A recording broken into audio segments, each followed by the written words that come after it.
YouTuber ಸಮೀರ್ಗೆ ಸಂಕಷ್ಟ ಎದುರಾಗಿದೆ. ಶ್ರೀ ಕ್ಷೇತ್ರ ಧರ್ಮಸ್ಥಳದ ಬಗ್ಗೆ ಬಾಯಿಗೆ ಬಂದಂಗೆ ಮಾತಾಡಿ ಮನಸೋ ಇಚ್ಛೆ ಆರೋಪ ಮಾಡಿದ್ದಕ್ಕೆ ಜೈಲು ಸೇರುವ ಭೀತಿ ಎದುರಾಗಿದೆ.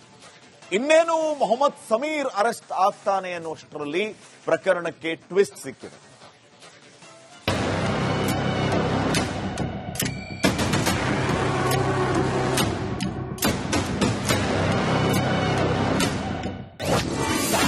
ಶ್ರೀ ಕ್ಷೇತ್ರ ಧರ್ಮಸ್ಥಳದ ವಿರುದ್ಧ ಸುಳ್ಳು ಆರೋಪ. ಬಂಧನ ಭೀತಿಯಿಂದ ಸಮೀರ್ ಜಸ್ಟ್ ಮಿಸ್.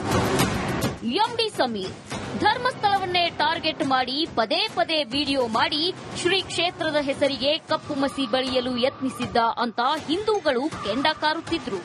ಆ ಮಂಜುನಾಥ ಸ್ವಾಮಿಯೇ ಅವನನ್ನ ನೋಡಿಕೊಳ್ತಾನೆ ಅಂತ ಕೂಡ ಹೇಳಿದ್ರು. ಆದ್ರೆ ಇದೀಗ ಸಮೀರ್ಗೆ ಸಂಕಷ್ಟ ಎದುರಾಗಿದೆ. ಕೋರ್ಟ್ ನಿರೀಕ್ಷಣಾ ಜಾಮೀನು ಸಿಗದಿದ್ರೆ ಇವತ್ತು ಎಂಡಿ ಸಮೀರ್ ಪೊಲೀಸರ ಅತಿಥಿಯಾಗಬೇಕಿತ್ತು.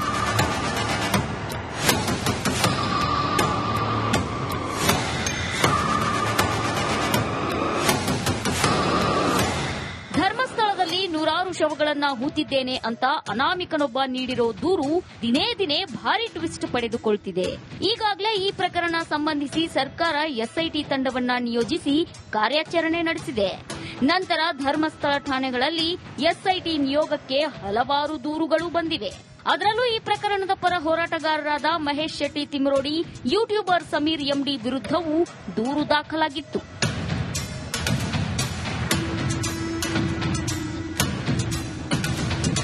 ಇತ್ತ ಬಂಧನ ಭೀತಿ ಎದುರಾಗುತ್ತಲೇ ಸಮೀರ್ ನಿರೀಕ್ಷಣಾ ಜಾಮೀನಿಗೆ ಅರ್ಜಿ ಸಲ್ಲಿಸಿದ್ರು. ಇದೀಗ ಯೂಟ್ಯೂಬರ್ ಸಮೀರ್ಗೆ ಮಂಗಳೂರು ಜಿಲ್ಲಾ ಕೋರ್ಟ್ನಲ್ಲಿ ನಿರೀಕ್ಷಣಾ ಜಾಮೀನು ಮಂಜೂರಾಗಿದೆ. ಜೊತೆಗೆ 2 ದಿನದಲ್ಲಿ ವಿಚಾರಣೆಗೆ ಹಾಜರಾಗಬೇಕೆಂದು ಸೂಚನೆ ನೀಡಿದೆ. ಇನ್ನು ಸಮೀರ್ಗೆ ಕೆಲವು ಷರತ್ತುಗಳನ್ನ ವಿಧಿಸಲಾಗಿದ್ದು, ಆರೋಪಿ ಸಮೀರ್ 75,000 ರೂಪಾಯಿ ಬಾಂಡ್ ನೀಡಬೇಕು. ಎಂಡಿ ಸಮೀರ್ ತಪ್ಪಿಸಿಕೊಳ್ಳಬಾರದು. ಮತ್ತೊಮ್ಮೆ ಇಂಥ ಪ್ರಕರಣಗಳಲ್ಲಿ ಭಾಗಿಯಾಗಲೇಬಾರದು. ಯಾವುದೇ ಕಾರಣಕ್ಕೂ ಪರಾರಿಯಾಗಬಾರದು. ಯಾವುದೇ ಸಾಕ್ಷಿಗಳನ್ನ ಸಮೀರ್ ನಾಶಪಡಿಸಬಾರದು. ತನಿಖಾಧಿಕಾರಿ ಮುಂದೆ ಹಾಜರಾಗಬೇಕು. ಜೊತೆಗೆ ಪೊಲೀಸರ ತನಿಖೆಗೆ ಸಹಕಾರ ನೀಡಬೇಕು. ಹೀಗೆ ಹಲವು ಷರತ್ತುಗಳನ್ನ ವಿಧಿಸಿ ಮಂಗಳೂರು ಜಿಲ್ಲಾ ಕೋರ್ಟ್ ಎಂಡಿ ಸಮೀರ್ಗೆ ಜಾಮೀನು ಮಂಜೂರು ಮಾಡಿದೆ. ಜೊತೆಗೆ ನಿಗದಿತ ಸಂದರ್ಭದಲ್ಲಿ ಕೋರ್ಟ್ಗೆ ಹಾಜರಾಗಬೇಕೆಂದು ಷರತ್ತು ವಿಧಿಸಿದೆ. ಭಯದಲ್ಲಿ ಎಸ್ಕೇಪ್ ಆಗಿದ್ದನ ಸಮೀರ್. ಪೊಲೀಸರು ಮನೆಗೆ ಬರೋ ಮುನ್ನವೇ ಸಮೀರ್ ಎಸ್ಕೇಪ್ ಆಗಿದ್ದ. ಅಲ್ಲದೆ ನಿರೀಕ್ಷಣಾ ಜಾಮೀನಿಗೆ ಅರ್ಜಿಯನ್ನು ಸಲ್ಲಿಸಿದ್ದ. ಸಮೀರ್ನ ಪುಣ್ಯಕ್ಕೆ ಮಂಗಳೂರು ಜಿಲ್ಲಾ ನ್ಯಾಯಾಲಯ ನಿರೀಕ್ಷಣಾ ಜಾಮೀನು ಮಂಜೂರು ಮಾಡಿದೆ.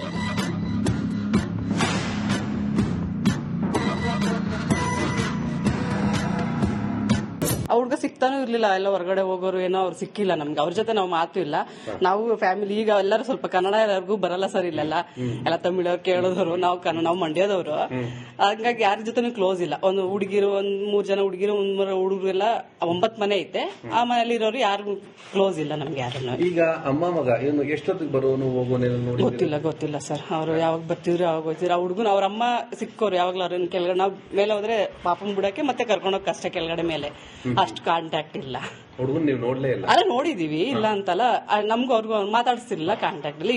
ಧರ್ಮಸ್ಥಳದ ವಿರುದ್ಧ ಅಪಪ್ರಚಾರ ಮಾಡಿದ್ದ ಆರೋಪದ ಮೇಲೆ ಪೊಲೀಸರು ಜುಲೈ 12ರಂದು ಸಮೀರ್ ವಿರುದ್ಧ ಸುಮೋಟೋ ಕೇಸ್ ದಾಖಲಿಸಿಕೊಂಡಿದ್ರು. ಇದೇ ಪ್ರಕರಣದಲ್ಲಿ ಯೂಟ್ಯೂಬರ್ ಸಮೀರ್ನನ್ನ ಬಂಧಿಸಲು ಧರ್ಮಸ್ಥಳ ಪೊಲೀಸರು ಬೆಂಗಳೂರಿಗೆ ಎಂಟ್ರಿ ಕೊಟ್ಟಿದ್ರು. ಇದಕ್ಕೂ ಮೊದಲೇ ಆಗಸ್ಟ್ 19ರಂದೇ ಸಮೀರ್ ದಕ್ಷಿಣ ಕನ್ನಡ ಜಿಲ್ಲಾ ನ್ಯಾಯಾಲಯಕ್ಕೆ ನಿರೀಕ್ಷಣಾ ಜಾಮೀನಿಗೆ ಅರ್ಜಿ ಸಲ್ಲಿಸಿದ್ದ. Bureau report, republic Kannada. YouTuber ಸಮೀರ್ಗೆ ಸಂಕಷ್ಟ ಎದುರಾಗಿದೆ. ಶ್ರೀ ಕ್ಷೇತ್ರ ಧರ್ಮಸ್ಥಳದ ಬಗ್ಗೆ ಬಾಯಿಗೆ ಬಂದಂಗೆ ಮಾತಾಡಿ ಮನಸೋ ಇಚ್ಛೆ ಆರೋಪ ಮಾಡಿದ್ದಕ್ಕೆ ಜೈಲು ಸೇರುವ ಭೀತಿ ಎದುರಾಗಿದೆ. ಇನ್ನೇನು ಮೊಹಮ್ಮದ್ ಸಮೀರ್ ಅರೆಸ್ಟ್ ಆಗ್ತಾನೆ ಅನ್ನುವಷ್ಟರಲ್ಲಿ ಪ್ರಕರಣಕ್ಕೆ ಟ್ವಿಸ್ಟ್ ಸಿಕ್ಕಿದೆ.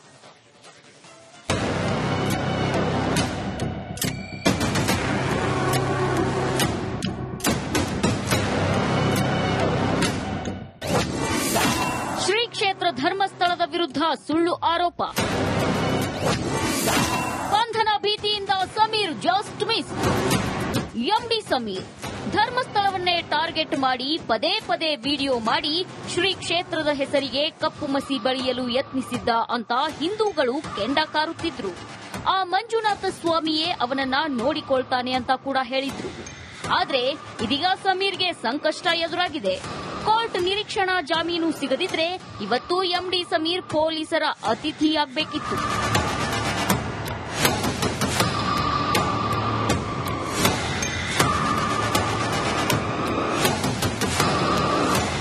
ಧರ್ಮಸ್ಥಳದಲ್ಲಿ ನೂರಾರು ಶವಗಳನ್ನ ಹೂತಿದ್ದೇನೆ ಅಂತ ಅನಾಮಿಕನೊಬ್ಬ ನೀಡಿರೋ ದೂರು ದಿನೇ ದಿನೇ ಭಾರಿ ಟ್ವಿಸ್ಟ್ ಪಡೆದುಕೊಳ್ತಿದೆ.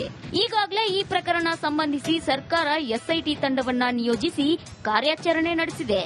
ನಂತರ ಧರ್ಮಸ್ಥಳ ಠಾಣೆಗಳಲ್ಲಿ ಎಸ್ಐಟಿ ನಿಯೋಗಕ್ಕೆ ಹಲವಾರು ದೂರುಗಳು ಬಂದಿವೆ. ಅದರಲ್ಲೂ ಈ ಪ್ರಕರಣದ ಪರ ಹೋರಾಟಗಾರರಾದ ಮಹೇಶ್ ಶೆಟ್ಟಿ ತಿಮ್ರೋಡಿ, ಯೂಟ್ಯೂಬರ್ ಸಮೀರ್ ಎಂಡಿ ವಿರುದ್ಧವೂ ದೂರು ದಾಖಲಾಗಿತ್ತು.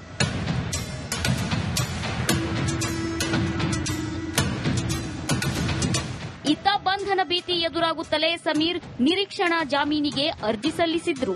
ಇದೀಗ ಯೂಟ್ಯೂಬರ್ ಸಮೀರ್ಗೆ ಮಂಗಳೂರು ಜಿಲ್ಲಾ ಕೋರ್ಟ್ನಲ್ಲಿ ನಿರೀಕ್ಷಣಾ ಜಾಮೀನು ಮಂಜೂರಾಗಿದೆ. ಜೊತೆಗೆ 2 ದಿನದಲ್ಲಿ ವಿಚಾರಣೆಗೆ ಹಾಜರಾಗಬೇಕೆಂದು ಸೂಚನೆ ನೀಡಿದೆ. ಇನ್ನು ಸಮೀರ್ಗೆ ಕೆಲವು ಷರತ್ತುಗಳನ್ನ ವಿಧಿಸಲಾಗಿದ್ದು, ಆರೋಪಿ ಸಮೀರ್ 75,000 ರೂಪಾಯಿ ಬಾಂಡ್ ನೀಡಬೇಕು, ಎಂಡಿ ಸಮೀರ್ ತಪ್ಪಿಸಿಕೊಳ್ಳಬಾರದು, ಮತ್ತೊಮ್ಮೆ ಇಂಥ ಪ್ರಕರಣಗಳಲ್ಲಿ ಭಾಗಿಯಾಗಲೇಬಾರದು, ಯಾವುದೇ ಕಾರಣಕ್ಕೂ ಪರಾರಿಯಾಗಬಾರದು, ಯಾವುದೇ ಸಾಕ್ಷಿಗಳನ್ನ ಸಮೀರ್ ನಾಶಪಡಿಸಬಾರದು, ತನಿಖಾಧಿಕಾರಿ ಮುಂದೆ ಹಾಜರಾಗಬೇಕು, ಜೊತೆಗೆ ಪೊಲೀಸರ ತನಿಖೆಗೆ ಸಹಕಾರ ನೀಡಬೇಕು. ಹೀಗೆ ಹಲವು ಷರತ್ತುಗಳನ್ನ ವಿಧಿಸಿ ಮಂಗಳೂರು ಜಿಲ್ಲಾ ಕೋರ್ಟ್ ಎಂಡಿ ಸಮೀರ್ಗೆ ಜಾಮೀನು ಮಂಜೂರು ಮಾಡಿದೆ. ಜೊತೆಗೆ ನಿಗದಿತ ಸಂದರ್ಭದಲ್ಲಿ ಕೋರ್ಟ್ಗೆ ಹಾಜರಾಗಬೇಕೆಂದು ಷರತ್ತು ವಿಧಿಸಿದೆ. ಭಯದಲ್ಲಿ ಎಸ್ಕೇಪ್ ಆಗಿದ್ದನ ಸಮೀರ್. ಪೊಲೀಸರು ಮನೆಗೆ ಬರೋ ಮುನ್ನವೇ ಸಮೀರ್ ಎಸ್ಕೇಪ್ ಆಗಿದ್ದ. ಅಲ್ಲದೆ ನಿರೀಕ್ಷಣಾ ಜಾಮೀನಿಗೆ ಅರ್ಜಿಯನ್ನು ಸಲ್ಲಿಸಿದ್ದ.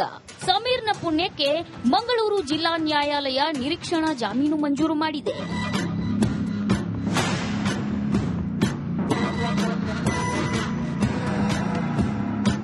ಹುಡ್ಗ ಸಿಗ್ತಾನೂ ಇರ್ಲಿಲ್ಲ. ಎಲ್ಲ ಹೊರಗಡೆ ಹೋಗೋರು ಏನೋ ಅವ್ರು ಸಿಕ್ಕಿಲ್ಲ ನಮ್ಗೆ. ಅವ್ರ ಜೊತೆ ನಾವು ಮಾತು ಇಲ್ಲ. ನಾವು ಫ್ಯಾಮಿಲಿ ಈಗ ಎಲ್ಲರೂ ಸ್ವಲ್ಪ ಕನ್ನಡ ಯಾರಿಗೂ ಬರಲ್ಲ ಸರ್ ಇಲ್ಲೆಲ್ಲ. ಎಲ್ಲ ತಮಿಳವ್ರು ಕೇಳೋದವರು, ನಾವು ಮಂಡ್ಯದವರು. ಹಂಗಾಗಿ ಯಾರ ಜೊತೆ ಕ್ಲೋಸ್ ಇಲ್ಲ. ಒಂದು ಹುಡುಗಿರು, 3 ಜನ ಹುಡುಗಿರು, 3 ಹುಡುಗರು ಎಲ್ಲ 9 ಮನೆ ಐತೆ. ಆ ಮನೇಲಿ ಇರೋರು ಯಾರು ಕ್ಲೋಸ್ ಇಲ್ಲ ನಮ್ಗೆ ಯಾರನ್ನು. ಈಗ ಅಮ್ಮ ಮಗ ಇವನು ಎಷ್ಟೊತ್ತಿಗೆ ಬರೋನು ಹೋಗೋನೇನು ನೋಡಿ ಗೊತ್ತಿಲ್ಲ ಸರ್. ಅವ್ರು ಯಾವಾಗ ಬರ್ತಿದ್ರು ಯಾವಾಗ ಹೋಗ್ತಿದ್ರು. ಆ ಹುಡುಗನ ಅವ್ರ ಅಮ್ಮ ಸಿಕ್ಕೋರು ಯಾವಾಗ್ಲೂ ಅವ್ರನ್ನ ಕೆಳಗಡೆ ನಾವು ಮೇಲೆ ಹೋದ್ರೆ ಪಾಪನ್ ಬಿಡಕ್ಕೆ ಮತ್ತೆ ಕರ್ಕೊಂಡೋಗಿ ಕಷ್ಟ ಕೆಳಗಡೆ ಮೇಲೆ ಅಷ್ಟು ಕಾಂಟ್ಯಾಕ್ಟ್ ಇಲ್ಲ. ಹುಡುಗನ್ ನೀವು ನೋಡ್ಲೇ ಇಲ್ಲ? ಅಲ್ಲ ನೋಡಿದೀವಿ, ಇಲ್ಲ ಅಂತಲ್ಲ. ನಮ್ಗೂ ಅವ್ರಿಗೂ ಮಾತಾಡಿಸ್ತಿರ್ಲಿಲ್ಲ, ಕಾಂಟ್ಯಾಕ್ಟ್ ಇಲ್ಲ. ಧರ್ಮಸ್ಥಳದ ವಿರುದ್ಧ ಅಪಪ್ರಚಾರ ಮಾಡಿದ್ದ ಆರೋಪದ ಮೇಲೆ ಪೊಲೀಸರು ಜುಲೈ 12ರಂದು ಸಮೀರ್ ವಿರುದ್ಧ ಸುಮೋಟೋ ಕೇಸ್ ದಾಖಲಿಸಿಕೊಂಡಿದ್ರು. ಇದೇ ಪ್ರಕರಣದಲ್ಲಿ ಯೂಟ್ಯೂಬರ್ ಸಮೀರ್ನನ್ನ ಬಂಧಿಸಲು ಧರ್ಮಸ್ಥಳ ಪೊಲೀಸರು ಬೆಂಗಳೂರಿಗೆ ಎಂಟ್ರಿ ಕೊಟ್ಟಿದ್ರು. ಇದಕ್ಕೂ ಮೊದಲೇ ಆಗಸ್ಟ್ 19ರಂದೇ ಸಮೀರ್ ದಕ್ಷಿಣ ಕನ್ನಡ ಜಿಲ್ಲಾ ನ್ಯಾಯಾಲಯಕ್ಕೆ ನಿರೀಕ್ಷಣಾ ಜಾಮೀನಿಗೆ ಅರ್ಜಿ ಸಲ್ಲಿಸಿದ್ದ. Bureau report, republic Kannada.